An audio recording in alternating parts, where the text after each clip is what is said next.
M ಪ್ರೌರಜಂತಮನುಪೇತಮಪೇತಕೃತ್ಯಂ ಪಾಯನೋ ವಿರಕಾತರ ಆಜುಹಾವ Putraya ತನ್ಮಯತಯಾ ತರವೋ ಮೇದುಃ ತಂ ಸರ್ವಭೂತಹೃದಯಂ ಮುನಿಮಾನತೋಸ್ಮಿ ಯಸ್ಯಾನುಭಾವಮಖಿಲಶ್ರುತಿಸಾರಮೇಕಂ ಅಧ್ಯಾತ್ಮದೀಪಮತಿತಿತೀರ್ಷತಾಂ ತಮೋಂಧಂ ಸಂಸಾರಿಣಾಂ ಕರುಣಯಾಃ ಪುರಾಣಗುಹ್ಯಂ ತಂ ವ್ಯಾಸಸೂನುಮುಪಯಾಮಿ ಗುರುಂ ಮುನೀನಾಂ ನಾರಾಯಣಂ ನಮಸ್ಕೃತ್ಯ ನರಂ ಚೈವ ನರೋತ್ತಮಂ ದೇವೀಂ ಸರಸ್ವತೀಂ ವ್ಯಾಸಂ ತತೋ ಗ್ರಂಥಮುದೀರಯೇ. ಮಾತರ್ಮೇ ಮಾತರಿಶ್ವನ್ ಪಿತರತಲಗುರೋ ಭ್ರಾತರಿಷ್ಟಾಪ್ತಬಂಧೋ ಸ್ವಾಮಿನ್ ಸರ್ವಾಂತರಾತ್ಮನ್ ಅಜರ ಜರ ಇತರ್ಜನ್ಮ ಮೃತ್ಯಾಮಯಾನಾಂ ಗೋವಿಂದೇ ದೇಹಿ ಭಕ್ತಿಂ ಭವತಿ ಚ ಭಗವನ್ನೂರ್ಜಿತಾಂ ನಿರ್ನಿಮಿತ್ತಾಂ ನಿರ್ವ್ಯಾಜಾಂ ನಿಶ್ಚಲಾಂ ಸದ್ಗುಣಗಣಬೃಹತೀಂ ಶಾಶ್ವತೀಂ ಆಶುದೇವ. ಹಿರಣ್ಯಕಶಿಪೂರಾಜನ್ ಅಜೇಯಮಜರಾಮರಂ ಆತ್ಮಾನಮಪ್ರತಿದ್ವಂದ್ವಂ ಏಕರಾಜಂ ವ್ಯಧಿತ್ಸತಾ. ಹಿರಣ್ಯಕಶಿಪು ಈ ರೀತಿ ಸ್ವಭಾವದಲ್ಲಿ ಬಹಳ ವೈಷಮ್ಯವನ್ನು ಹೊಂದುತ್ತಾ ಇದ್ದ. ಒಂದು ಬಾರಿ ಅದ್ಭುತವಾಗಿ ತತ್ವವನ್ನು ಮಾತನಾಡುವುದು, ಇನ್ನೊಂದು ಬಾರಿ ಆ ತತ್ವವನ್ನು ತಪ್ಪಾಗಿ ಬಿಂಬಿಸುತ್ತಾ ಜನರ ಮೇಲೆ ಆಕ್ರಮಣ ಮಾಡೋದು, ದೇವರನ್ನು ನಿಂದನೆ ಮಾಡೋದು, ದೇವರನ್ನು ಹಾಳು ಮಾಡಲಿಕ್ಕೆ ಪ್ಲ್ಯಾನ್ ಹಾಕೋದು. ಈ ತರಹದ ಹಿರಣ್ಯಕಶಿಪು ಅಜೇಯಂ ಅಜರಾಮರಂ ಆತ್ಮಾನಂ, ನನಗೆ ಮುಪ್ಪು ಇರಬಾರದು, ಸಾವು ಇರಬಾರದು, ಅಪ್ರತಿದ್ವಂದ್ವಂ, ನನಗೆ ಒಬ್ಬ ಎದುರಾಳಿಯೇ ಇರಬಾರದು, ಏಕರಾಜಂ, ಇಡೀ ಜಗತ್ತಿಗೆ ನಾನೊಬ್ಬನೇ ರಾಜನಾಗಿರಬೇಕು ಎಂದು ವ್ಯಧಿತ್ಸತ ಬಯಸಿದ. ಸತೇಪೇ ಮಂದರದ್ರೋಣ್ಯಾಂ ತಪ ಪರಮದಾರುಣಂ ಊರ್ಧ್ವಬಾಹುರ್ನಭೋ ದೃಷ್ಟಿ ಪಾದಾಂಗುಷ್ಠಾಶ್ರಿತಾವನಿ. ಮಂದರದ ಕಂದರ ಒಂದರಲ್ಲಿ ಪರಮದಾರುಣವಾದ ತಪಸ್ಸನ್ನು ಶುರು ಮಾಡಿದ. ಊರ್ಧ್ವಬಾಹು, ತೋಳುಗಳನ್ನು ಮೇಲೆತ್ತಿ, ನಭೋದೃಷ್ಟಿ, ಆಗಸದತ್ತ ಕಣ್ಣು ನೆಟ್ಟು, ಪಾದಾಂಗುಷ್ಠಾಶ್ರಿತಾವನಿ, ಹೆಬ್ಬೆಟ್ಟಿನಿಂದ ಭೂಮಿಯನ್ನು ಆಂತು ನಿಂತು ತಪಸ್ಸು ಮಾಡಿದ. ಜಟಾದೀದಿತಿಭೀರೇಜೆ ಸಂವರ್ತಾರ್ಕ ಇವಾಂಶುಭಿ ತಸ್ಮಿನ್ ತಪಸ್ತಪ್ಯಮಾನೆ ದೇವಾ ಸ್ಥಾನಾನಿ ಭೇಜಿರೇ. ಅವನ ಜಟೆ ಸೂರ್ಯಮಂಡಲದ ಸುತ್ತ ಇರುವ ಕಾಂತಿಯಂತೆ ತೋರ್ತಾ ಇತ್ತಂತೆ. ಅವನು ತಪಸ್ಸು ಮಾಡ್ತಾ ಇರುವಾಗ ಎಲ್ಲರೂ ಅಚ್ಚರಿಗೊಂಡು ಬಂದು ನೋಡಿದರಂತೆ ದೇವತೆಗಳು. ತಸ್ಯ ಮೂರ್ಧ್ನ ಸಮುದ್ಭೂತಃ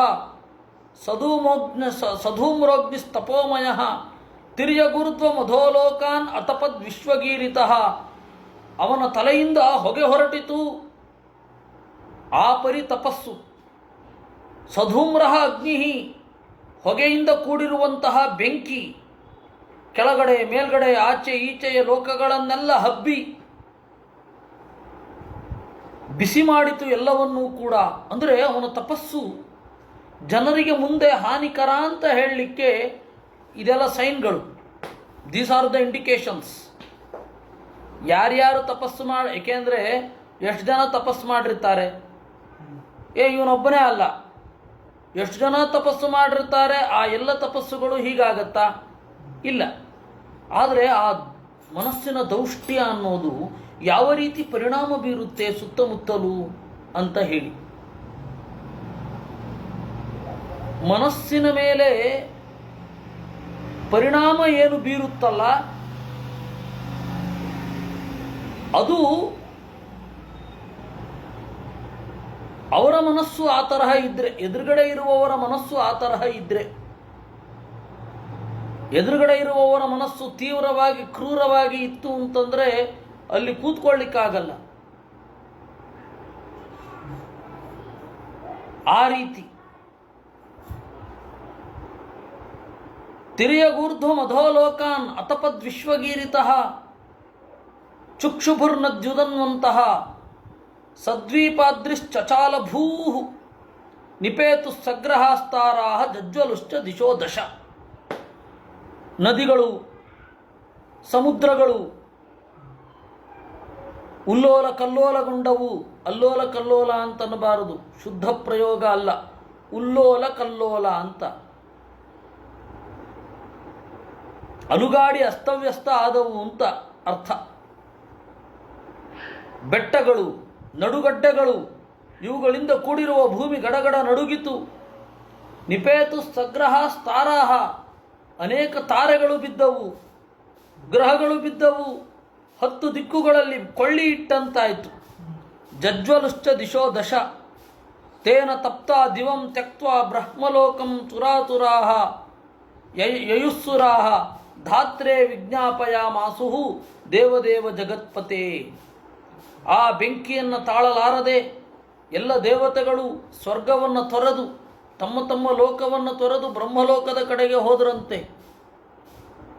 ಬ್ರಹ್ಮದೇವರಿಗೆ ಅರಿಕೆ ಮಾಡಿಕೊಂಡರು, ನಿವೇದಿಸಿಕೊಂಡರು. ದೈತ್ಯೇಂದ್ರ ತಪಸಾ ತಪ್ತಾಹ ದಿವಿಸ್ಥಾತು ನ ಶಕ್ನುಮಃ ತಸ್ಯ ಚೋಪಶಮಂ ಭೂಮನ್ ವಿಧೇಹಿ ಯದಿ ಮನ್ಯಸೆ. ಸ್ವಾಮಿ ಬ್ರಹ್ಮದೇವರೇ, ಹಿರಣ್ಯಕಶಿಪುವಿನ ತಪಸ್ಸಿನಿಂದ ಬೆಂಕಿ ಹಿಡಿದಂತೆ ನಮಗೆ ಒಂದು ಕಡೆ ಕೂತ್ಕೊಳ್ಳಿಕ್ಕಾಗ್ತಾ ಇಲ್ಲ. ಅದರ ಉಪಶಮವನ್ನು ನೀವೇ ಮಾಡಬೇಕು, ನಿಮಗೆ ಬಯಕೆ ಇದ್ದರೆ. ಲೋಕ ನಯಾವನ್ನಂಕ್ಷ್ಯಂತಿ ಬಲಿಹಾರಾಸ್ತವಾಪಿ ಭೋ ತಸ್ಯಾಯಂ ಕಿಲ ಸಂಕಲ್ಪ ಚರತೋ ದುಶ್ಚರಂ ತಪಃ. ಲೋಕಗಳು ನಾಶ ಆಗುವ ಮೊದಲು ನಾವು ಕೇಳಿಕೊಳ್ಳುವುದಿಷ್ಟೇ, ಹೇಗಾದರೂ ಮಾಡಿ ಅದನ್ನು ಸರಿ ಮಾಡಿ ಅಂತ. ತಸ್ಯಾಯಂ ಕಿಲ ಸಂಕಲ್ಪ, ಅವನ ಸಂಕಲ್ಪ ಇದೆ ಅಲ್ವೇ, ಎಲ್ಲ ಲೋಕವನ್ನು ಹಾಳು ಮಾಡಬೇಕು ಅಂತ. ಆಳ್ಲಿಕ್ಕಾಗಿ ಮುಂದುವರಿಯೋದಲ್ಲ ಅವರಲ್ಲ, ಹಾಳು ಮಾಡಲಿಕ್ಕೆ ಇರುವಂಥದ್ದು. ಶ್ರೂಯತಾಂ ಕಿನ್ವವಿದಿತಂ ತಥಾಪಿ ಸನಿವೇದ್ಯತೆ ಸೃಷ್ಟ್ವಾ ಚರಾಚರಮಿದಂ ತಪೋಯೋಗ ಸಮಾಧಿನ ಅಧ್ಯಾಸ್ತೆ ನಿಜಧಿಷ್ಣೇಭ್ಯಃ ಪರಮೇಷ್ಠಿ ನಿಜಾತನಂ ತದಹಂ ವರ್ಧಮಾನೇನ ತಪೋಯೋಗ ಸಮಾಧಿನ ಕಾಲಾತ್ಮನೋಶ್ಚ ನಿತ್ಯತ್ವಾತ್ ಸಾಧಯಿಷ್ಯೆ ತಥಾತ್ಮನಃ. ಅವನ ಮನೋಭಾವ ಏನು ಹಿರಣ್ಯಕಶಿಪುವಿನದ್ದು, ಅದನ್ನು ಇವರು ಅನುವಾದ ಮಾಡ್ತಾ ಇದ್ದಾರೆ ನೋಡಿ. ಯಾವ ದುಷ್ಟರೂ ಕೂಡ ತಮ್ಮ ದುಷ್ಕೃತ್ಯಗಳನ್ನು, ತಮ್ಮ ದುಷ್ಕೃತ್ಯಗಳ ಹಿಂದೆ ಇರುವ ಭಾವನೆಗಳನ್ನು ಹಂಚಿಕೊಳ್ಳುವುದಿಲ್ಲ. ಅದೇನಿದ್ರೂ ಈ ನಾಟಕಗಳಲ್ಲಿ, ಈ ಫಿಲಮ್ಗಳಲ್ಲಿ ಸಾಂಕೇತಿಕ ತಮ್ಮ ಮುಂದೆ ಮಾಡುವ ದುಷ್ಕೃತ್ಯಗಳನ್ನು ಹೇಳಿಕೊಳ್ಳೋದು. ಅಣ್ಣ ತಮ್ಮಂದಿರು ಇರ್ತಾರೆ, ತಮ್ಮನ ಕೈನಲ್ಲಿ ಅಣ್ಣನನ್ನು ಕೊಲೆ ಮಾಡಿಸಿ ಒಬ್ಬ ಸತ್ತ ಇನ್ನೊಬ್ಬನನ್ನು ಜೈಲಿಗೆ ಕಳಿಸಿ ನಾವು ಆಸ್ತಿ ಅನುಭವಿಸಬಹುದು ಅಂತ ಹೇಳಿ ಒಬ್ಬ ವಿಲನ್ ಹೇಳ್ತಾ ಇರ್ತಾನೆ. ಯಾವತ್ತೂ ಆ ರೀತಿ ಪ್ಲ್ಯಾನ್ ಎದುರುಗಡೆ ಹೇಳ್ತಾರೇನು? ಹೇಳಲ್ಲ. ಹಾಗಾದರೆ ರಂಗದ ಪರಿಭಾಷೆ ಯಾಕೆ ಬಂತು? ಅದು ಜನರಿಗೆ ಗೊತ್ತಾಗಲಿ ಅಂತ ಅವನು ಹಾಗೆ ಹೇಳ್ಕೊಳ್ಳಲ್ಲ. ಅವನು ಹಂಗೆ ಹೇಳ್ಕೊತಾನ? ನಿಜವಾಗಿಯೂ ಒಬ್ಬ ಕ್ರಿಮಿನಲ್ ಆ ರೀತಿ ಹೇಳ್ತಾನ? ನಾನು ಹಿಂಗೆ ಪ್ಲ್ಯಾನ್ ಮಾಡಿದ್ದೀನಿ, ಹಂಗಾಗಬೇಕು ಅಂದ್ಕೊಂಡಿದ್ದೆ, ಆದರೆ ಏನೋ ಆಗಿ ಹೋಯಿತು ಅಂತ ಯಾರಾದರೂ ಹೇಳ್ತಾರ? ಜನರಿಗೆ ಅವನು ಆ ರೀತಿ ಮಾಡಬೇಕು ಅಂತ ಅಂದುಕೊಂಡಿದ್ದ ಅಂತ ಹೇಳಿ ತೋರಿಸೋದು ಅದು. ಈ ವಿಲನ್ಗಳೆಲ್ಲ ಹ ಹ ಹ ಅಂತ ನಗ್ತಾರೆ. ನಿಜ ಜೀವನದ ವಿಲನ್ಗಳು ಹಂಗೆ ನಗ್ತಾರ? ಅವನ ಮನಸ್ಸಿನ ಅಟ್ಟಹಾಸವನ್ನು ತೋರಿಸೋದು. ಸ್ವಗತ ಅಂತ ಇರುತ್ತೆ, ನಾವು ಮನಸ್ಸಿನಲ್ಲಿ ಅಂದುಕೊಳ್ಳೋದು, ಅದು ಜನರಿಗೆ ಗೊತ್ತಾಗಬೇಕು ಅಂತ. ಅದು ಪಾತ್ರಧಾರಿ ಕೇಳಿಸ್ದ ಹಾಗೇನೆ ನಟಿಸೋದು. ಅದು ಜನರಿಗೆ ಅರ್ಥ ಆಗಲ್ಲ. ಸುಮ್ಮನೆ ಹೆಂಗಿದ್ರೆ ಅರ್ಥ ಆಗಲ್ಲ, ಇವನು ಹಿಂಗೆ ಮಾಡ್ತಾ ಇದ್ದಾನೆ ಅಂತ. ನಿಜ ಜೀವನದ ವಿಲನ್ಗಳು ಹೆಂಗೆ ಯೋಚನೆ ಮಾಡ್ತಾರೆ ಅಂತ ಹೇಳಿ ಇಲ್ಲಿ ಹೇಳೋದು. ಹಿರಣ್ಯಕಶಿಪುವಿನ ಮನಸ್ಥಿತಿ ಏನು, ತಪಸ್ಸು ಮಾಡುವುದರ ಹಿಂದಿನ ಮನಸ್ಥಿತಿ ಏನು ಅಂತ ದೇವತೆಗಳು ಅನುವಾದ ಮಾಡ್ತಾ ಇದ್ದಾರೆ. ಯಾಕೆಂದರೆ ದೇವತೆಗಳು ಮನೋಭಿಮಾನಿಗಳು, ಅವರಿಗೆ ಚೆನ್ನಾಗಿ ಗೊತ್ತು. ನೀವು ಯಾವುದೇ ನೋಡಿ, ಒಂದು ರಂಗವನ್ನು, ಒಂದು ನಾಟಕವನ್ನು ಅಥವಾ ಒಂದು ದೃಶ್ಯ ಪ್ರಯೋಗವನ್ನು, ಅದು ಯಾವ ಥರದ್ದಾದರೂ ಆಗಿರಬಹುದು, ಯಾವ ರೀತಿ ನೋಡಬೇಕು ಅಂತ ಹೇಳಿ ಭಾರತೀಯ ಕ್ರಿಟಿಕ್ಸ್ಗಳು ಬಹಳ ವಿಸ್ತಾರವಾಗಿ ಹೇಳಿವೆ. ಇಂಡಿಯನ್ ಕ್ರಿಟಿಕ್ ಏನಿದೆ ಅದು ಬಹಳ ಚೆನ್ನಾಗಿ ಹೇಳಿದೆ. ನೀವು ಅರ್ಧ ಭ್ರಮೆ ಇರಬೇಕು, ಅರ್ಧ ಪ್ರಮೆ ಇರಬೇಕು. ಇವನು ರಾಮ ಅಂತ ಅನ್ಕೋಬಾರದು, ಆ ರಾಮ ಅಂತ ಅನ್ಕೋಬಾರದು. ಆದರೆ ನೀವು ರಾಮ ಅಂತ ಅನ್ಕೊಂಡ್ರೆ ನಿಮ್ಗೆ ರಸಾಸ್ವಾದ ಆಗಲ್ಲ. ಈಗ ಪಾತ್ರ ವಹಿಸ್ತಾ ಇರೋ ಇವನು ಯಾವನೋ ಇದ್ದಾನೆ, ಇವನು ರಾಮನ ಪಾತ್ರ ವಹಿಸ್ತಾ ಇದ್ದಾನೆ, ರಾಜ್ಕುಮಾರ್ ರಾಮನ ಪಾತ್ರ ವಹಿಸ್ತಾ ಇದ್ದಾನೆ. ನಿಮಗೆ ಅಲ್ಲಿ ಏಕಕಾಲಕ್ಕೆ ಭ್ರಮೆಯೂ ಇರಬೇಕು, ಪ್ರಮೆಯೂ ಇರಬೇಕು. ಆ ಭ್ರಮೆ ಅನ್ನೋದು ಅಧ್ಯಾಹಾರ ಮಾಡ್ಕೋಬೇಕು. ನೀವು ನಾನು ಇವನನ್ನು ರಾಮ ಅಂತ ಅನ್ಕೋತಾ ಇದ್ದೇನೆ, ಆ ಬಿಲ್ಲು ಬಾಣ ಹಿಡ್ಕೊಂಡು ವೈದೇಹಿಯೇನಾದಳು ಅಂದ್ಕೊಂಡು ತಿರುಗ್ತಾ ಇದ್ರೆ ನಿಮ್ಗೆ ರಾಮ ಇದು ಅಂತ ಅನ್ನಿಸ್ಬೇಕು, ಆ ರಸಾಸ್ವಾದ ಆಗಬೇಕು. ಆದರೆ ನೀವು ಹೋಗಿ ಆಮೇಲೆ ನಮಸ್ಕಾರ ಮಾಡಬಾರ್ದು, ಅಷ್ಟೇ. ಅವನೇ ರಾಮ ಅನ್ಕೋಬಾರದು. ಈ ಭ್ರಮೆ ಮತ್ತು ಪ್ರಮೆಗಳ ಜೋಡಣೆ, ಸಮ್ಮೇಳನ ಇರಬೇಕು. ಅದರಿಂದಾಗಿ ರಂಗಪ್ರಯೋಗಗಳಲ್ಲಿ, ವಿಶೇಷತಃ ದೃಶ್ಯ ಪ್ರಯೋಗಗಳಲ್ಲಿ ಏನು ಮಾಡ್ತಾರೆ, ನಗೋದು, ಆಮೇಲೆ ಗಟ್ಟಿಯಾಗಿ ತಮ್ಮ ಪ್ಲ್ಯಾನ್ಗಳನ್ನು ಹೇಳೋದು, ಇದೆಲ್ಲ ರಂಗಕ್ಕೆ ಮಾತ್ರ ಮೀಸಲಾದ ಪರಿಭಾಷೆ. ಹೀಗಾಗಿ ನೀವು ಇನ್ನೂ ಹೇಳಬೇಕು ಅಂತ ಹೇಳಿದರೆ ಇಲ್ಲಿ ಏನಿದೆ, ಅದು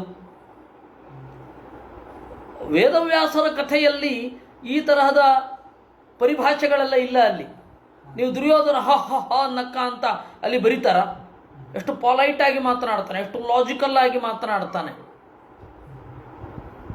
ವೇದವ್ಯಾಸರ ಕಥೆ ಅನ್ನೋದು ಇತಿಹಾಸ. ಯಾಕೆಂದರೆ ಅವರಿಗೆ ಮನಸ್ಸು ಗೊತ್ತು,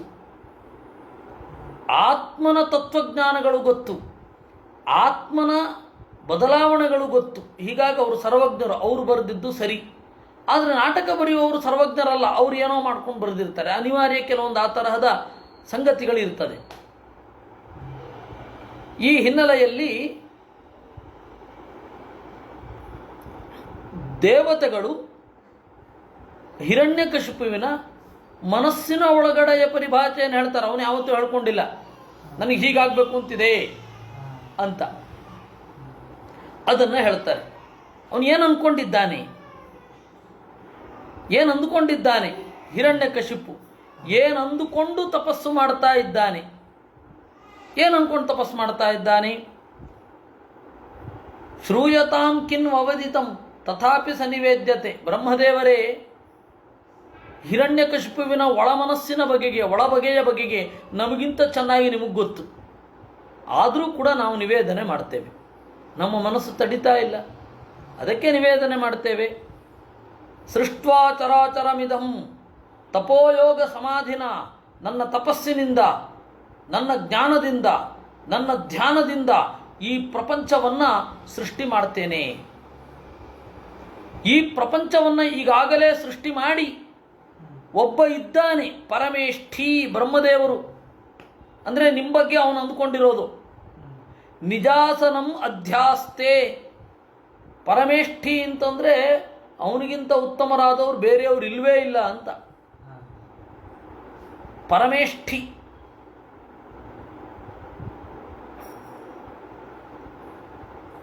ಇಷ್ಟನ್ ಪ್ರತ್ಯಯ ಅಂತಾರೆ. ಅದು ಸೂಪರ್ಲೇಟಿವ್ ಡಿಗ್ರಿಯಲ್ಲಿ 8ನೇ ಲೆವೆಲಲ್ಲಿ ಇರತಕ್ಕಂಥದ್ದು. ನಮಗೆ ಇಂಗ್ಲೀಷಿನಲ್ಲಿ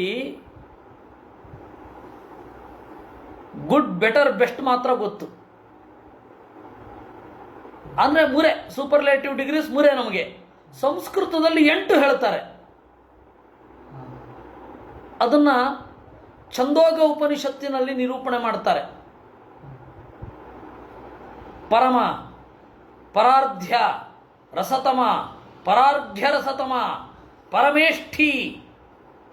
ಪರಮೇಷ್ಠಿ ಅಂದ್ರೇನೆ ಉತ್ತಮೋತ್ತಮೋತ್ತಮೋತ್ತಮೋತ್ತಮೋತ್ತಮೋತ್ತಮ. ಬ್ರಹ್ಮದೇವರನ್ನ ಪರಮೇಷ್ಠಿ ಅಂತ ಕರೀತಾರೆ. ಯಾಕೆಂದು ಗೊತ್ತಾಯ್ತಲ್ಲ. ಆ ಪರಮೇಷ್ಠಿ ಅಂದರೆ ಬ್ರಹ್ಮದೇವರು ನಿಮ್ಮನ್ನು ಅಂದ್ಕೊಂಡಿರೋದು. ತದಹಂ ವರ್ಧಮಾನೇನ ತಪೋ ಜ್ಞಾನ ಸಮಾಧಿನ ಕಾಲಾತ್ಮನೋಶ್ಚ ನಿತ್ಯತ್ವಾತ್ ಸಾಧಯಿಷ್ಯೆ ತಥಾ ಆತ್ಮನಃ. ಅಂತಹ ಪರಮೇಷ್ಠಿಯ ಪದವಿ ಇದೆಯಲ್ಲ, ನನಗೂ ಬೇಕು ಅಂತ ತಪಸ್ಸು ಮಾಡ್ತಾ ಇದ್ದಾನೆ. ನಿಮ್ಮನ್ನು ಕುರಿತು ತಪಸ್ಸು ಮಾಡ್ತಾ ಇರೋದು, ಏಕಾಗಿ ತಪಸ್ಸು ಮಾಡ್ತಾ ಇರೋದು, ನಿಮ್ಮ ಆಸನವನ್ನು ಪಡ್ಕೊಳ್ಬೇಕು ಅಂತ ತಪಸ್ಸು ಮಾಡ್ತಾ ಇರೋದು. ನೋಡಿದ್ರ ಎಂತಹ ದುರುದ್ದೇಶ. ಶಂಭೂಕ ಅಂತ ಒಬ್ಬ ಇದ್ದ ಮುಠಾಳ, ಅವನ ಬಗ್ಗೆ ಭಾರಿ ಕನ್ನಡ ಕವಿಗಳಿಗೆ ಕರುಣೆ ಉಕ್ಕುಕ್ಕೆ ಹರಿದೋಗ್ತಾ ಇರತ್ತೆ ಅವನ ಬಗ್ಗೆ. ಅವನು ಆ ದರಿದ್ರ ಪ್ರಾಣಿ ಏನು ಮಾಡಿತು ಗೊತ್ತಾ? ಪಾರ್ವತಿಯನ್ನು ಕುರಿತು ತಪಸ್ಸು ಮಾಡಿ ಕಲ್ಪಾಂತ ಆಯುಷ್ಯವನ್ನು ಪಡೆದು ಇದು ಸದಾಶಿವನಾಗಬೇಕು ಅಂತ ತಪಸ್ಸು. ಯಾವ ತಾಯಿಯ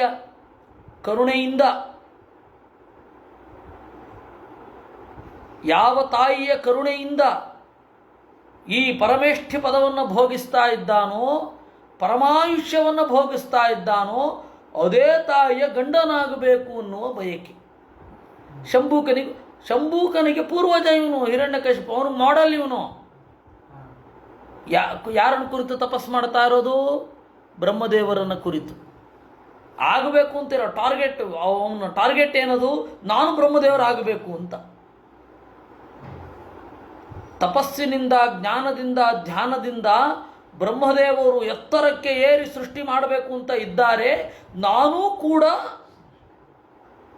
ಅದೇ ರೀತಿ ಬ್ರಹ್ಮ ಪದವಿಯನ್ನು ಏರುತ್ತೇನೆ, ಏರಬೇಕು ಅನ್ನುವ ಬಯಕೆಯಿಂದ ತಪಸ್ಸು ಮಾಡ್ತಾ ಇದ್ದಾನೆ. ನೋಡಿದ್ರ? ಈಗ ಗೊತ್ತಾಯ್ತಲ್ಲ ಅವನ ಆಕಾರ ಏನು, ಯಾಕೆ, ಹೆಂಗೆ, ನೀನು ಯಾವ ಭರವಸೆ ಮೇಲೆ ಹಂಗೆ ತಪಸ್ಸು ಮಾಡ್ತಾ ಇದೆಯಪ್ಪ? ಏನೋ ಒಂದು ಭರವಸೆ ಇರಬೇಕಲ್ಲ. ಒಬ್ಬನ ಬೆಳವಣಿಗೆಗೆ, ಒಬ್ಬನ ನಡೆಗೆ ಏನೋ ಒಂದು ಅಶ್ಯೂರೆನ್ಸ್ ಇರಬೇಕು. Without an assurance one cannot do it. ಒಂದು ಭರವಸೆ ಇಲ್ಲದೆ ಹೋದರೆ ಯಾರೂ ಏನೂ ಮಾಡಲಿಕ್ಕಾಗಲ್ಲ. ದೇವರಿದ್ದಾನೆ ಅನ್ನುವ ಭರವಸೆ ನಮಗಿರೋದ್ರಿಂದಲೇ ಈ ಜಪ ಮೊದಲಾದವುಗಳನ್ನು ಮಾಡ್ತಾ ಇದ್ದೇವೆ.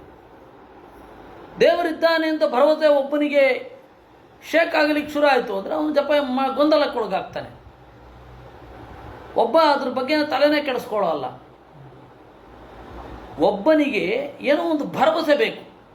ಅವನಿಗೇನು ಭರವಸೆ ಇದೆ? ಕಾಲಾತ್ಮನೋಶ್ಚ ನಿತ್ಯತ್ವಾತ್, ಕಾಲ ನಿತ್ಯ. ಆ ಕಾಲವನ್ನು ಅನುಭವಿಸುವ ಆತ್ಮನೂ ನಿತ್ಯ. ಆ ಕಾಲವನ್ನು ಅನುಭವಿಸುವ ಆತ್ಮ ನಿತ್ಯ, ಅದರಿಂದಾಗಿ ನಾನು ನಿತ್ಯ. ಅವನು ನೋಡಿದ್ದೆ, ಇವನಿಗೆ ಹಿರಣ್ಯಕಶಿಪುವಿಗೆ ದೇಹಾತ್ಮ ವಿವೇಕ ಇದೆ. ಈ ದೇಹ ಬಿಟ್ಟರೂ ಕೂಡ ಇನ್ಯಾವುದೋ ಒಂದು ದೇಹದಲ್ಲಿ, ಇನ್ಯಾವುದೋ ಒಂದು ಜನ್ಮದಲ್ಲಿ ನಾನು ಬ್ರಹ್ಮನಾಗಬಲ್ಲೆ, ಅದಕ್ಕೆ ಇವಾಗ ಪ್ರಯತ್ನ ಪಡಬೇಕು ಅಂತ, ಅದಕ್ಕೆ ತಪಸ್ಸು. ಬ್ರಹ್ಮದೇವರು ಕೂಡ ಇದೇ ರೀತಿ ಕಾಲ ನಿತ್ಯ ಆದ್ದರಿಂದಾಗಿ, ಆತ್ಮ ನಿತ್ಯ ಆಗಿದ್ದರಿಂದ ಈ ಪದವಿಗೆ ಬಂದು ಕೂತಿರೋದಲ್ವಾ. ನಾನು ಬ್ರಹ್ಮದೇವರಿಗೆ ಈ ವಿಚಾರದಲ್ಲಿ ಸಮಾನ, ನಾನು ನಿತ್ಯ ಅಲ್ವಾ. ದೇವರಿಗೂ ನಮಗೂ ಇರತಕ್ಕಂತಹ ಸಮಾನ ಧರ್ಮ ಏನು? ನಿತ್ಯತ್ವ. ಜೀವನೂ ನಿತ್ಯ, ದೇವರು ನಿತ್ಯ, ಇಬ್ಬರಿಗೂ ಕಾಲ ನಿತ್ಯ. ಇದು ನೋಡಿ, ಈ ಒಂದು ಸಮಾನವಾದ ಧರ್ಮ ಇದೆ ನಮ್ಮಿಬ್ಬರಲ್ಲಿ, ನನ್ನಲ್ಲಿ ಮತ್ತು ಬ್ರಹ್ಮದೇವರಲ್ಲಿ. ಅವನ ಯೋಚನೆಗಳನ್ನು ನೋಡಿ ಹಾರಿಬಲ್ ಅಂತ ಅನಿಸುತ್ತೆ. ಹೀಗಾಗಿ ನಾನು ಇಂದಲ್ಲ ನಾಳೆಯಲ್ಲ ಎಂದಾದರೊಂದು ದಿನ ಬ್ರಹ್ಮ ಪದವಿಗೆ ಏರಿಯೇ ಏರ್ತೇನೆ ಅಂತ ಹಿರಣ್ಯಕಶಿಪುವಿನ ತಪಸ್ಸು. ಇದು ಪಾಯಿಂಟ್.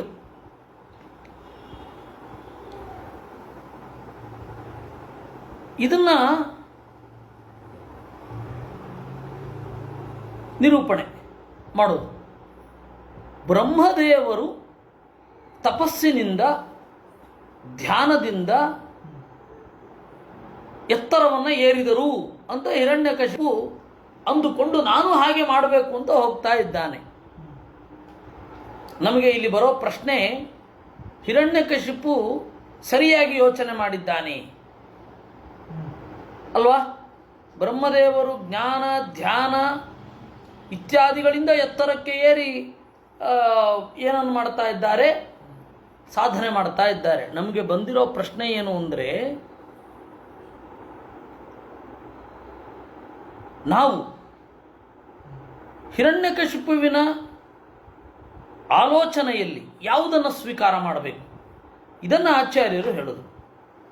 ಜಾನತಾಮಪಿ ಕರ್ತವ್ಯಂ ಕರ್ಮಾತ್ಮ ಸದೃಶಂ ಸದಾ ತತ್ರಾತ್ಮ ಸದೃಶಾಜ್ಞಾನಾತ್ ರಾಗಾಚ್ಚೈವ ವಿಮೋಹಿತಾ ಜಾನಂತೋಪಿ ಸದೃಶಂ ಕರ್ಮ ಕುರ್ಯುರ್ಋತೆ ವಿಭುಂ ಚತುರಾಸ್ಯಂ ಸನಾಯೋಗ್ಯಂ ಕರ್ಮ ಕುರ್ಯಾತ್ ಕಥಂಚನ ಇತಿ ನಾರದೀಯೇ. ನೋಡಿ, ತಿಳಿದವರೂ ಕೂಡ ತಮಗೆ ಯೋಗ್ಯವಾದ ಕರ್ಮವನ್ನು ಮಾಡಲೇಬೇಕು. ತಮಗೆ ಯೋಗ್ಯವಾದ ಕರ್ಮ ಅಂತಂದರೆ ದೇವರ ಪೂಜೆ, ಸೇವೆ, ಧ್ಯಾನ ಮೊದಲಾದವುಗಳನ್ನು ಮಾಡಲೇಬೇಕು. ತತ್ರ ಆತ್ಮ ಸದೃಶ ಅಜ್ಞಾನಾತ್ ರಾಗಾಚ್ಚೈವ ವಿಮೋಹಿತಾ. ಕೆಲವೊಮ್ಮೆ ತನಗೆ ಯೋಗ್ಯವಾದದ್ದು ಯಾವುದು ಅಂತ ಗೊತ್ತಿಲ್ಲದೆ ಇರೋದರಿಂದ ತಪ್ಪು ಕೆಲಸ ಮಾಡ್ತಾರೆ. ರಾಗ ಇರುವುದರಿಂದ ತಪ್ಪು ಕೆಲಸ ಮಾಡ್ತಾರೆ. ತಿಳಿದರೂ ಕೂಡ ಇದು ನನಗೆ ಯೋಗ್ಯವಲ್ಲದ ಕರ್ಮ ಅಂತ ಮಾಡೇ ಮಾಡ್ತಾರೆ, ಬ್ರಹ್ಮದೇವರನ್ನೇ ಬಿಟ್ಟು. ಇನ್ನೆಲ್ಲರೂ ಮಾಡ್ತಾರೆ. ಈ 3-4 ಕಾರಣಗಳಿಂದ ತಪ್ಪು ಕೆಲಸವನ್ನು ಮಾಡ್ತಾರೆ. ಹೀಗಾಗಿ ಬ್ರಹ್ಮದೇವರು ಜಾತಾಪರೋಕ್ಷಿಗಳಾಗಿದ್ದರೂ ಕೂಡ ತಮಗೆ ಯೋಗ್ಯವಾದ ತಪಸ್ಸು, ಧ್ಯಾನ ಮೊದಲಾದವುಗಳನ್ನು ಮಾಡಿಯೇ ಸೃಷ್ಟಿ ಮಾಡುವುದು. ಹೀಗಾಗಿ ಬ್ರಹ್ಮದೇವರು ತಪಸ್ಸು ಮೊದಲಾದವುಗಳಿಂದ ಜಗತ್ತನ್ನು ಸೃಷ್ಟಿ ಮಾಡ್ತಾರೆ ಅನ್ನೋದೇನಿದೆ, ಆ ಪಾಯಿಂಟು ಸರಿಯಾಗಿ ಗ್ರಹಿಸಿದ್ದಾನೆ ಹಿರಣ್ಯಕಶಿಪು. ತಪ್ಪು ಗ್ರಹಿಸಿಲ್ಲ. ಬ್ರಹ್ಮದೇವರು ತಪಸ್ಸು, ಜ್ಞಾನ, ಧ್ಯಾನ ಇತ್ಯಾದಿಗಳಿಂದಲೇ ಯೋಗ್ಯವಾದ ಕರ್ಮವನ್ನು ಮಾಡ್ತಾ ಇರೋದು, ಸೃಷ್ಟಿ ಮೊದಲಾದವುಗಳನ್ನು ಮಾಡ್ತಾ ಇರೋದು, ಹೀಗೆ ಮಾಡ್ತಾ ಇರೋದು. ಈ ವಿಚಾರದಲ್ಲಿ ಸರಿಯಾಗಿ ಗ್ರಹಿಸಿದ್ದಾನೆ. ತಪಸಾ ವಿದ್ಯೆಯಾವಾಪಿ ಜ್ಞಾನಧ್ಯಾನಾದಿನ ಅಥವಾ ವ್ಯಸ್ತೈ ಸಮಸ್ತೈರಪಿ ವಾ ಕುರ್ವತಾಂ ಯತ್ನಮುತ್ತಮಂ ಸಂಭಾರ ವಿಕ್ಷೇಪಚತೈ ಬಹುಕೋಟಿಭಿರೇವ ವಾ ನ ಶಕ್ಯಂತೆ ಸಮಾರೋಢುಂ ಸ್ವಾತ್ಮಾಯೋಗ್ಯ ಪದಾನಿತು. ತಪಸ್ಸಿನಿಂದಾಗಲಿ, ಆದರೆ ಹಿರಣ್ಯಕಶಿಪುವಿನ ಇನ್ನೊಂದು, ನಾನು ಯಾವತ್ತೋ ಒಂದು ದಿವಸ ಬ್ರಹ್ಮದೇವರ ಪದವಿಗೆ ಏರ್ಬಿಡ್ತೇನೆ ಅಂತಿದ್ದೀರ, ಆ ಅಂಶ ತಪ್ಪು. ಒಂದಂಶ ಸರಿ, ಒಂದಂಶ ತಪ್ಪು. ಬ್ರಹ್ಮದೇವರು ಕೂಡ ಜಪಧ್ಯಾನಾದಿಗಳಿಂದ ಸೃಷ್ಟಿ ಮಾಡ್ತಾ ಇದ್ದಾರೆ ಅನ್ನೋ ಅಂಶ ಕರೆಕ್ಟ್. ಆದರೆ ನಾನೂ ಒಂದು ದಿವಸ ಬ್ರಹ್ಮ ಪದವಿಗೆ ಏರ್ತೇನೆ ಅಂತಿದ್ದೀರ, ಅದು ತಪ್ಪು. ಒಳ್ಳೆಯದು ಮತ್ತು ಕೆಟ್ಟದ್ದು, ಭ್ರಮೆ ಮತ್ತು ಪ್ರಮೆಗಳ ಮಿಶ್ರಣ. ಏನು, ಯಾಕೆ ತಪಸ್ಸಿನಿಂದಾಗಲಿ, ವಿದ್ಯೆಯಿಂದಾಗಲಿ, ಜ್ಞಾನದಿಂದಾಗಲಿ, ಧ್ಯಾನದಿಂದಾಗಲಿ ಅದನ್ನು ಒಟ್ಟಿಗೆ ಕೂಡಿಸಿರಲಿ, ಬಿಡಿಬಿಡಿಯಾಗಿರಲಿ, ಎಷ್ಟೇ ಪ್ರಯತ್ನ ಪಟ್ಟರೂ ಕೂಡ ತಮಗೆ ಅಯೋಗ್ಯವಾದ ಪದವಿಯನ್ನು ಏರ್ಲಿಕ್ಕೆ ಆಗೋದಿಲ್ಲ. ತಥಾಪಿ ಆಚರತಾಂ ಕುರ್ಯುಹು ದೈತ್ಯಾನಾಂ ಸುರನಾಯಕಾಃ ವಿಘ್ನಂತು ತಪ ಆದೀನಾಂ ವೈಯರ್ಥ್ಯಸ್ಯ ಅಪನುತ್ತಯೇ. ಅದರಿಂದ ಹಿರಣ್ಯಕಶಿಪುವಿನ ಎಂದಾದರೊಂದು ದಿನ ಬ್ರಹ್ಮದೇವರಾಗ್ತೇನೆ ಎನ್ನುವ ಅಭಿಪ್ರಾಯ ಇದೆಯಲ್ಲ, ಅದು ತಪ್ಪು. ಹಾಗಾದರೆ ಇನ್ನು 3ನೇ ಪಾಯಿಂಟು, ದೇವತೆಗಳು ಹೋಗಿ ಯಾಕೆ ಬ್ರಹ್ಮದೇವರಿಗೆ ಹೇಳ್ತಾ ಇದ್ದಾರೆ ನೋಡಿ, ಮುಂದೆ ಅದು ಯಾವ ರೀತಿ ಇರುತ್ತೆ ಅಂತ ಹೇಳಿದ್ರೆ, ನೀವು ಅವನಿಗೆ ಬೇಗ ವರ ಕೊಟ್ಬಿಡಿ ಅಂತ ಹೇಳ್ತಾನೆ ಮುಂದೆ. ಯಾಕೆ ಹಾಗೆ ಮಾಡ್ತಾರೆ? ಮಾಡಿಕೊಂಡಿರಲಿ ತಪಸ್ಸು. ಏನು ಗಂಟು ಹೋಗೋದು? ಅವನಿಗೆ ನೀವು ಹೋಗಿ ಫಲ ಕೊಡಿ ಅಂತ ಅನ್ನೋದು, ವರ ಕೊಡಿ ಅನ್ನೋದು, ಇವನು ಹೋಗಿ ವರ ಕೊಡೋದು, ಆಮೇಲೆ ಇವರೇ ಸ್ಥಾನಭ್ರಷ್ಟರಾಗೋದು.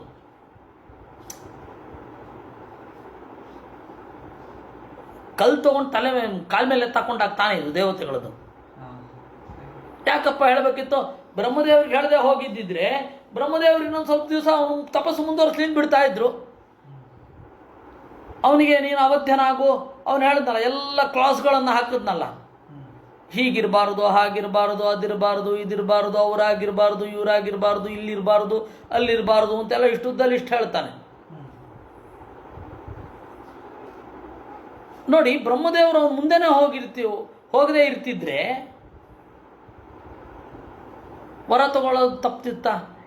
ವರ ತಗೊಳ್ಳೋದು ತಪ್ಪಿದ್ರೆ ಇವ್ರು ಕಾಡೋದು ತಪ್ತಿತ್ತ? ಇವ್ರು ಯಾಕೆ ಹೋಗಿ ಹೇಳಬೇಕಿತ್ತು ಮಾರಾಯರೇ? Next question. ಈಗ ಹಿರಣ್ಯಕಶಿಪುವಿನ ಪ್ರಮಾಂಶ ಯಾವುದು ಗೊತ್ತಾಯಿತು, ಭ್ರಮಾಂಶ ಯಾವುದು ಗೊತ್ತಾಯಿತು.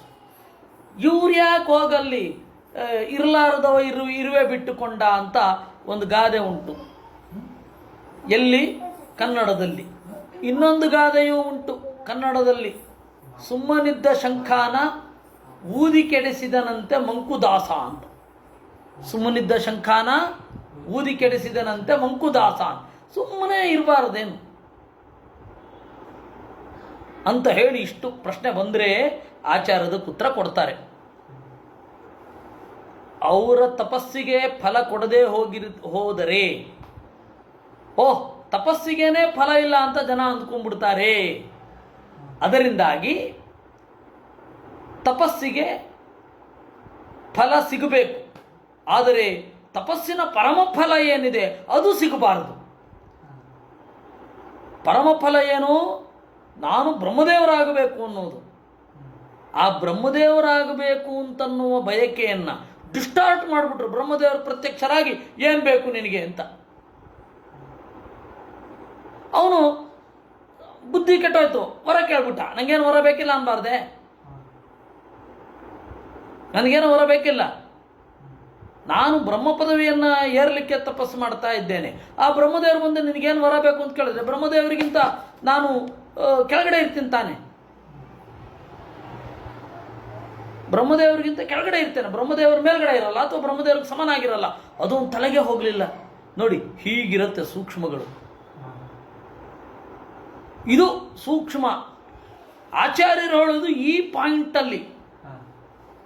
ನಾವೆಲ್ಲ ಏನು ಅನ್ಕೊಂಡ್ಬಿಡ್ತಾ ಇದ್ದೀವಿ, ಬ್ರಹ್ಮದೇವ್ರನ್ನ ತಪಸ್ಸು ಮಾಡ್ತಾ ಸೀದಾ ಬ್ರಹ್ಮದೇವರು ಬಂದರು ವರ ಕೊಟ್ಟರು ಅಲ್ಲ. ಬ್ರಹ್ಮದೇವರು ಆಗಬೇಕು ಅಂತ ತಪಸ್ಸು ಮಾಡಿದ್ದು, ಅವನನ್ನು ಡಿಸ್ಟಾರ್ಟ್ ಮಾಡಬೇಕು ಅಂತ ಹೇಳಿ ಭೇದೋಪಾಯವನ್ನು ಇಲ್ಲಿ ಅನುಸರಿಸಿದ್ದು. ಇದು ಪಾಯಿಂಟ್. ವಿಘ್ನಂತು ತಪಾದೀನಾಂ ವೈಯರ್ಥ್ಯಸ್ಯ ಅಪನುತ್ತಯ. ಅವರು ತಪಸ್ಸಿಗೆ ಇದು ನಿಜವಾದ ವಿಘ್ನ. ಬ್ರಹ್ಮದೇವರೇ ಹೋಗಿ ವರ ಕೊಡಿ ಅಂತ ಕೇಳಿದ್ದು ತಪಸ್ಸಿಗೆ ಮಾಡಿದ ವಿಘ್ನ. ನಾವೇನು ಅಂದ್ಕೊಂಡಿರ್ತೇವೆ, ದೇವತೆಗಳೆಲ್ಲ ಅವಸರಪಟ್ಟು ತಪಸ್ಸಿಗೆ ಫಲ ಸಿಗುವಂತೆ ಮಾಡಿಬಿಟ್ರು ಅಂತ. ಸಿಗುವಂತೆ ಮಾಡಿದ್ದಲ್ಲ ಸ್ವಾಮಿ, ಅವನ ತಪಸ್ಸನ್ನು ಒಡೆದಿದ್ದು. ಅವನ ತಲೆ ಹಾಳಾಗೋಯ್ತು. ಇಷ್ಟೆಲ್ಲ ಸೂಕ್ಷ್ಮ ಇರುತ್ತೆ. ಪುರಾಣ ಓದುವಾಗ ಈ ಸೂಕ್ಷ್ಮ ಇರಬೇಕು. ನೋಡಿ, ಆಚಾರ್ಯರು ಅದನ್ನು ಹೇಳ್ತಾರೆ. ಆಚಾರ್ಯರು ಉತ್ತರ ಮಾತ್ರ ಹೇಳ್ಕೊಂಡು ಹೊರಟೋಗ್ತಾರೆ. ಪ್ರಶ್ನೆಗಳನ್ನು ನಾವು ಕೇಳ್ಕೊಳ್ತಾ ಹೋಗ್ಬೇಕು.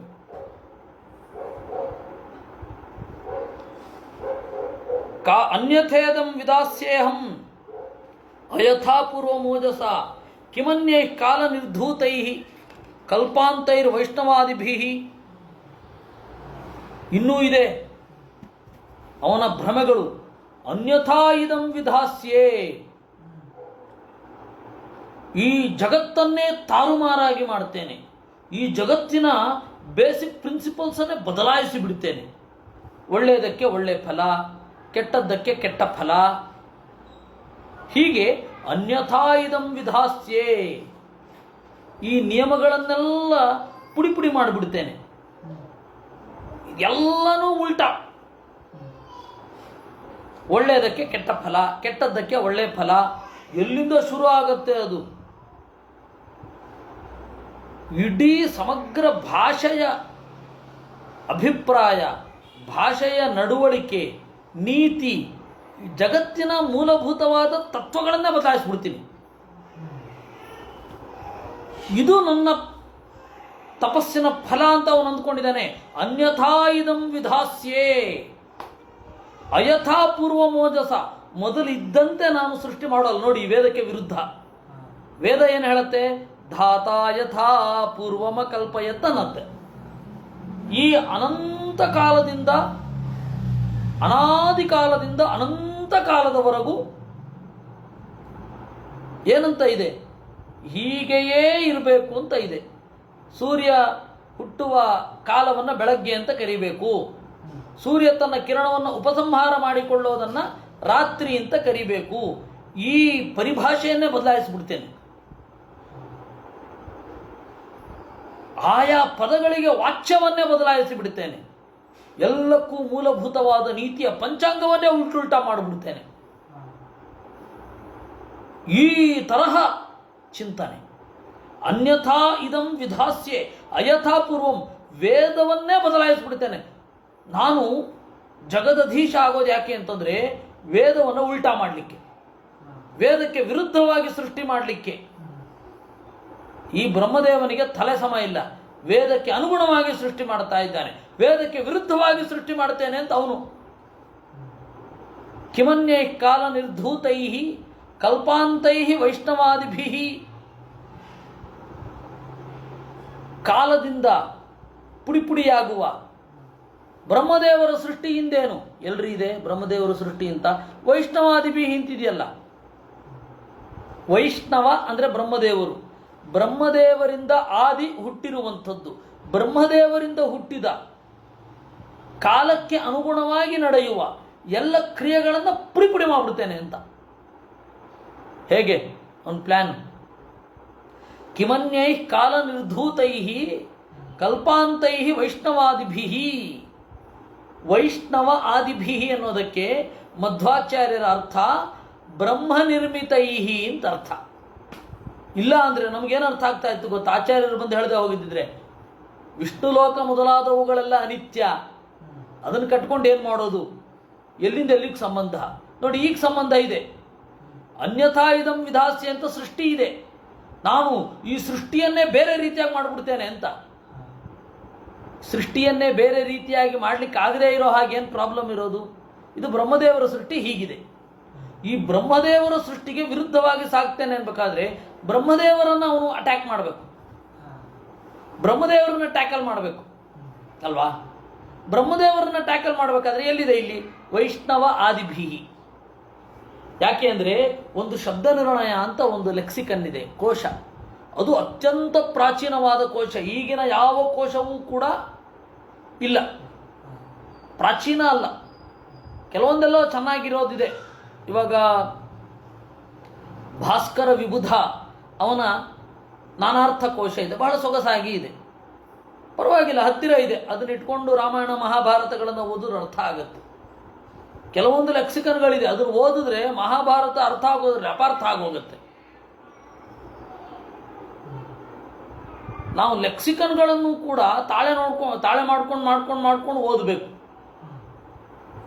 ನಮಗೆ ಒಂದು ಕೋಶದ ಪ್ರಯೋಜನ ಏನು ಹೇಳಿ ಸ್ವಾಮಿ? ಒಂದು ಡಿಕ್ಷನರಿಯ ಪ್ರಯೋಜನ ಭಾಷೆ ಅರ್ಥ ಆಗೋದು. ನೀವು ಇವತ್ತಿನ ಡಿಕ್ಷನರಿ ಇಟ್ಕೊಂಡು ಆಂಗ್ಲೋ ಸ್ಯಾಕ್ಸನ್ ಪೀರಿಯಡಿನ ಕವನಗಳನ್ನು ಅರ್ಥ ಮಾಡ್ಕೊಳ್ಳಿಕ್ಕೆ ಆಗೋದಿಲ್ಲ. ಯಾಕೆ? ಅದು ಪ್ರಾಚೀನ. ಈಗ ಇರುವ ಪದಗಳು ಮತ್ತು ಅದರ ಅರ್ಥ ಅರ್ವಾಚೀನ. ಹಾಗೆ same problem stands with Sanskrit also. ನೀವು ಅತ್ಯಂತ ಹಳೆಯದನ್ನು ಅರ್ಥ ಮಾಡ್ಕೊಳ್ಬೇಕಾದ್ರೆ ಹಳೆಯ ಕೋಶ ಬೇಕು, ಹೊಸ ಕೋಶ ಅಲ್ಲ.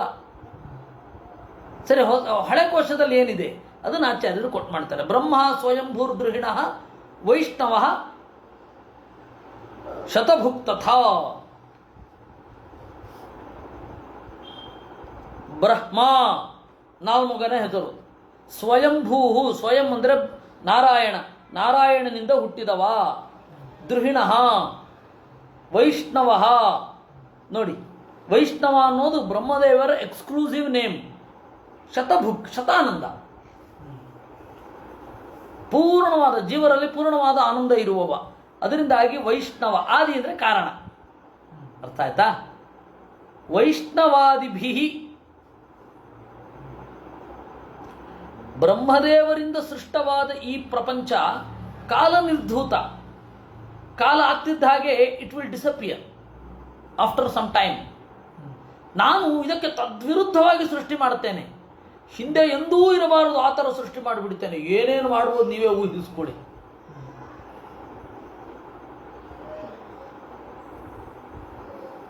ಇತಿ ಶುಶ್ರುಮ ನಿರ್ಬಂಧಂ ತಪ ಪರಮಮಾಸ್ಥಿತಃ ವಿಧತ್ಸ್ವಾನಂತರಂ ಯುಕ್ತಂ ಸ್ವಯಂ ತ್ರಿಭುವನೇಶ್ವರ.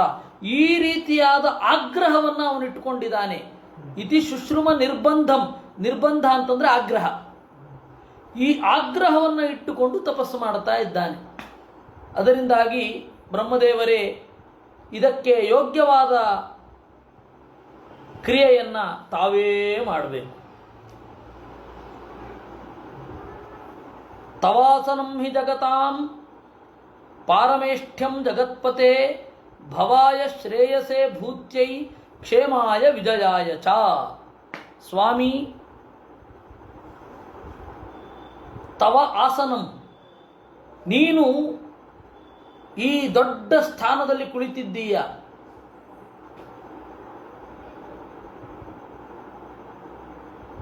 ನಿನ್ನ ಈ ಆಸನ ಬ್ರಹ್ಮಾಸನ, ಬ್ರಹ್ಮ ಪದವಿ. ನಿನ್ನ ಬ್ರಹ್ಮ ಅನ್ನುವ ಪೋಸ್ಟ್ ಏನಿದೆ, ಜಗತ್ತಿನ ಭವಾಯ ಶ್ರೇಯತೆ, ಸಮೃದ್ಧಿಗಾಗಿ. ಭವ ಅಂದರೆ ಸಮೃದ್ಧಿ, ಸಮೃದ್ಧಿಗಾಗಿ ಇದೆ. ಶ್ರೇಯಸೆ ಮೋಕ್ಷಕ್ಕಾಗಿ ಇದೆ. ಭೂತ್ಯೈ ಸಂಪತ್ತಿಗಾಗಿ ಇದೆ. ಕ್ಷೇಮಾಯ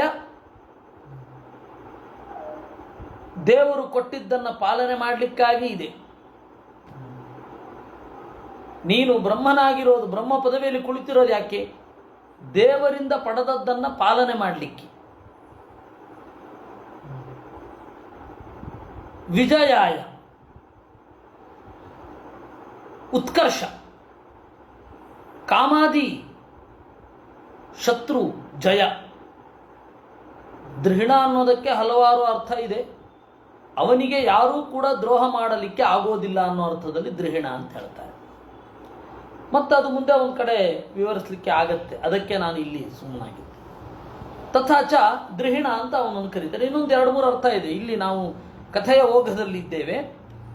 ಇನ್ನು ಭವಾಯ ಶ್ರೇಯಸೆ ಭೂತ್. ನೋಡಿ, ಬ್ರಹ್ಮದೇವರು ತಮ್ಮ ಪೋಸ್ಟಿನಲ್ಲಿ ಕುಳಿತುಕೊಂಡಿರೋದು ಈ ಒಳ್ಳೆಯ ಉದ್ದೇಶಗಳಿಗಾಗಿ. ಈ ಕಳ್ಳ ಏನು ಮಾಡ್ತಾ ಇದ್ದಾನೆ? ಅದೆಲ್ಲವನ್ನ ಮುರಿಬೇಕು ಅಂತ ಹೊರಟಿದ್ದಾನೆ. ಇತಿ ವಿಜ್ಞಾಪಿತೋ ದೇವೈಃ ಭಗವಾನ್ ಆತ್ಮಭೂರ್ನೃಪ ಪರೀತೋ ಭೃಗು ದಕ್ಷಾದ್ಯೈಃ ಯಯೌ ದೈತ್ಯೇಶ್ವರಾಶ್ರಮಂ. ಈ ರೀತಿಯಾಗಿ ದೇವತೆಗಳೆಲ್ಲ ವಿಜ್ಞಾಪನೆ ಮಾಡಿದಾಗ ಬ್ರಹ್ಮದೇವರ ಮಗ ಆತ್ಮಭೂ ಆಗಿರುವ ಬ್ರಹ್ಮದೇವರು, ಆತ್ಮಭೂ ಕ್ಷಮಿಸಿ, ನಾರಾಯಣನ ಮಗ ಆತ್ಮಭೂ, ನಾರಾಯಣನ ಮಗನಾದ ಬ್ರಹ್ಮದೇವರು ಭೃಗು ದಕ್ಷಾದ್ಯೈ ಪರೀತಃ, ಭೃಗು ದಕ್ಷ ಮೊದಲಾದ ಎಲ್ಲ ಪ್ರಜಾಪತಿಗಳಿಂದ ಋಷಿಗಳಿಂದ ಕೂಡಿಕೊಂಡು ದೈತ್ಯೇಶ್ವರಾಶ್ರಮಂ ಯಯೌ, ಹಿರಣ್ಯಕಶಿಪುವಿನ ಆಶ್ರಮಕ್ಕೆ ತೆರಳಿದರು ಬ್ರಹ್ಮದೇವರು. ಇಷ್ಟು. ಇಲ್ಲಿ ಆಚಾರ್ಯರು ತಾತ್ಪರ್ಯವನ್ನು ಬರೀತಾರೆ. ನ ಕಶ್ಚಿತ್ ತದವೇಕ್ಷತೆ, ಯಾರೂ ಕೂಡ ಅದನ್ನು ಅಪೇಕ್ಷೆ ಪಡುವುದಿಲ್ಲ. ನ ಕಶ್ಚಿತ್ ತದಪೇಕ್ಷತೆ, ನ ಕಶ್ಚಿತ್ ತದವೇಕ್ಷತೆ, ಎರಡಕ್ಕೂ ಒಂದೇ ಅರ್ಥ. ಯಾರೂ ಅದನ್ನು ಅಪೇಕ್ಷಿಸುವುದಿಲ್ಲ. ಕೆಲವರು ಮಾತ್ರ ಅಪೇಕ್ಷಿಸ್ತಾರೆ ಅಂತ ಅರ್ಥ. ನ ಕಶ್ಚಿತ್ ತದಪೇಕ್ಷತೆ, ಯಾರೂ ಅಪೇಕ್ಷಿಸುವುದಿಲ್ಲ. ನ ಕಶ್ಚಿತ್ ತದವೇಕ್ಷತೆ. ಶ್ಲೋಕಧ್ವನಿತವಾದ ಅರ್ಥ.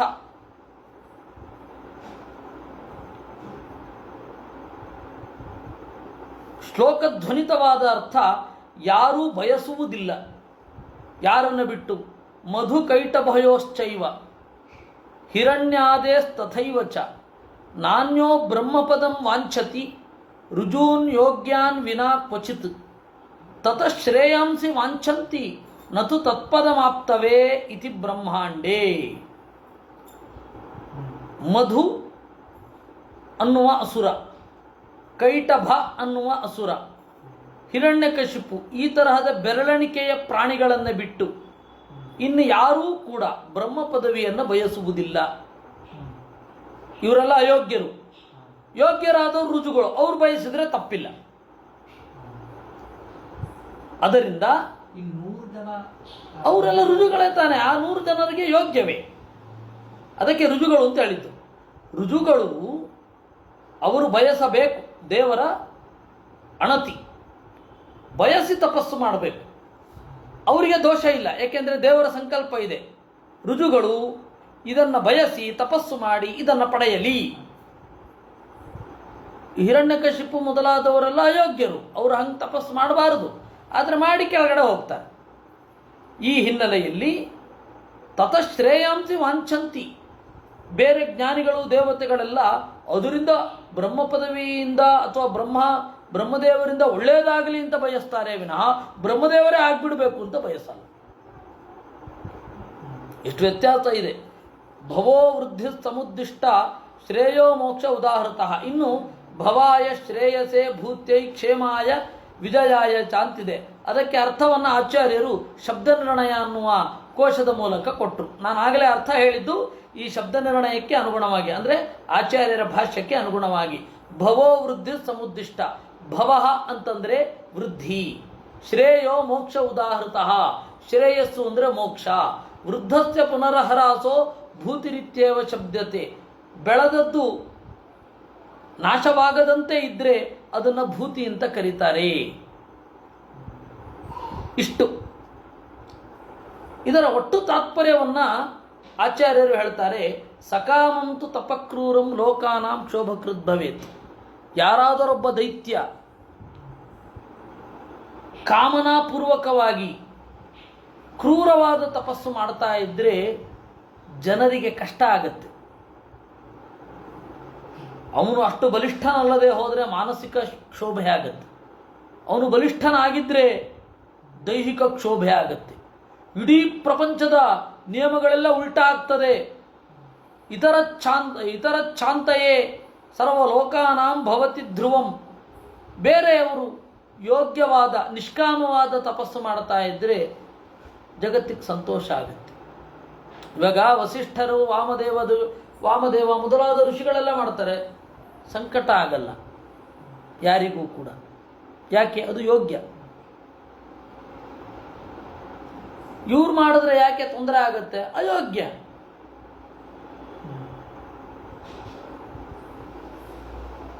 ಇತರ ಚಾಂತಯೇ ಸರ್ವ ಲೋಕಾನಾಂ ಭವತಿ ಧ್ರುವಂ ಇತಿ ಪ್ರಕಾಶಿಕಾಯಾಂ. ಬ್ರಹ್ಮಾಣಮಭಜತ್ ಬ್ರಹ್ಮ ಪದಾರ್ಥಂ ಸ ಹಿರಣ್ಯಕಃ ಇತಿ ಸ್ಕಾಂದೇ. ಈ ಭಾಗವತದಲ್ಲಿ ಇರುವುದು ಸ್ಕಾಂದ ಪುರಾಣದ ಸಂವಾದವನ್ನು ಹೊಂದಿದೆ. ಸ್ಕಾಂದ ಪುರಾಣದಲ್ಲಿ ಸ್ಪಷ್ಟವಾಗಿ ಹೇಳಿದ್ದಾರೆ, ಬ್ರಹ್ಮದೇವರನ್ನ ಹಿರಣ್ಯಕಶಿಪು ಯಾಕೆ ತಪಸ್ಸು ಮಾಡಿದ್ದು ಅಂದರೆ ಬ್ರಹ್ಮ ಪದಾರ್ಥಂ, ಬ್ರಹ್ಮ ಪದವಿಗಾಗಿ ತಪಸ್ಸು ಮಾಡಿದ್ದು ಅಂತ. ಇದು ಇರುವಂತಹ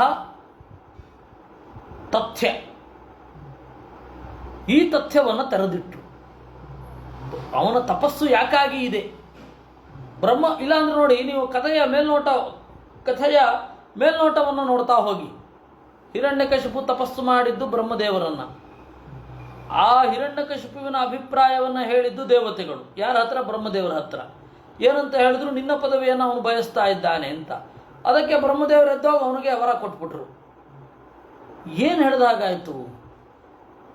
ಇಲ್ಲಿ ದೇವತೆಗಳ ಅವಿವೇಕಿಗಳೇ, ಬ್ರಹ್ಮದೇವರ ಅವಿವೇಕಿಗಳೇ, ಯಾರು ಏನು ಹೇಗೆ, ಇಲ್ಲಿ ಎಲ್ಲ ಉತ್ತರ ಬಂತು. ಆಚಾರ್ಯರ ಈ ಉತ್ತರ ಇಲ್ಲದೆ ಹೋಗಿರುತ್ತಿದ್ದಿದ್ರೆ ನಮ್ಗೆ ಇವತ್ತು ಅರ್ಥ ಆಗ್ತಿರಲಿಲ್ಲ. ಸರಿ, ಬ್ರಹ್ಮದೇವರು ಹೋದರು, ಎಂತಹ ಹಿರಣ್ಯಕಶಿಪುವನ್ನು ಕಂಡ್ರು. ತಮ್ದದರ್ಶ ಪ್ರತಿಚ್ಛನ್ನಂ ವಲ್ಮೀಕ ತೃಣಕೀಚಕೈ ಪಿಪೀಲಿಕಾಭಿರಾಕೀರ್ಣಂ ಮೇಧ ತ್ವಂಗಾಂಸ ಚೋಣಿತಂ. ಹೋದರೆ ವಲ್ಮೀಕ ತೃಣಕೀಚಕೈ, ಆ ಹಿರಣ್ಯಕಶಿಪುವಿನ ಸುತ್ತಲೂ ಕೂಡ ಹುತ್ತ, ಹುಲ್ಲು, ಬಿದಿರು ಬೆಳ್ಕೊಂಡಿತ್ತಂತೆ. ಪಿಪೀಲಿಕಾಭಿರಾಕೀರ್ಣಂ, ಎಲ್ಲ ಇರುವೆಗಳು ಸುತ್ತುಕೊಂಡಿದ್ವು. ಮೇಧ ತ್ವಂಗಾಂಸ ಶೋಭಿತಂ, ಮೇಧಸ್ಸು ಚರ್ಮ ಅಂದರೆ ಒಳಗಡೆಯದ್ದು ತೊಗಟೆ. ಸಶೋಣಿತಂ ರಕ್ತ. ತಪಂತಂ ತಪಸಾ ಲೋಕಾನ್ ಯಥಾ ಭಾವಿ ತತಂ ರವಿಂ ವಿಲಕ್ಷ್ಯ ವಿಸ್ಮಿತ ಪ್ರಾಹ ಹಸನಸ್ತಂ ಹಂಸವಾಹನ.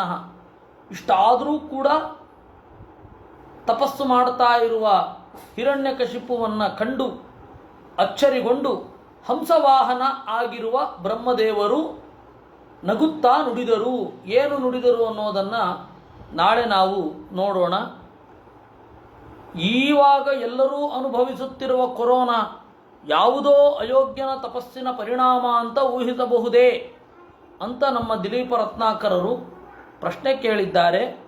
ಗೊತ್ತಿಲ್ಲ, ನಾನು ಹಾಗೆ ಯೋಚನೆ ಮಾಡಿರಲಿಲ್ಲ. ಇನ್ನು ಮುಂದೆ ನೋಡಬೇಕಾಗತ್ತೆ, ಗೊತ್ತಿಲ್ಲ. ಇರಬಹುದು, ಇಲ್ಲದೇ ಇರಬಹುದು. ಬ್ರಹ್ಮದೇವರು ಏನು ಹೇಳಿದ್ರು ಅಂತ ಹೇಳಿ ನಾಳೆ ನೋಡೋಣ. ಕೃಷ್ಣಾರ್ಪಣಮಸ್ತು. ಅನೇನ ಭಾವಿಯತ್ ಪುಣ್ಯಂ ತದಾಪ್ನೋತು ಪಿತಾ ಮಮ.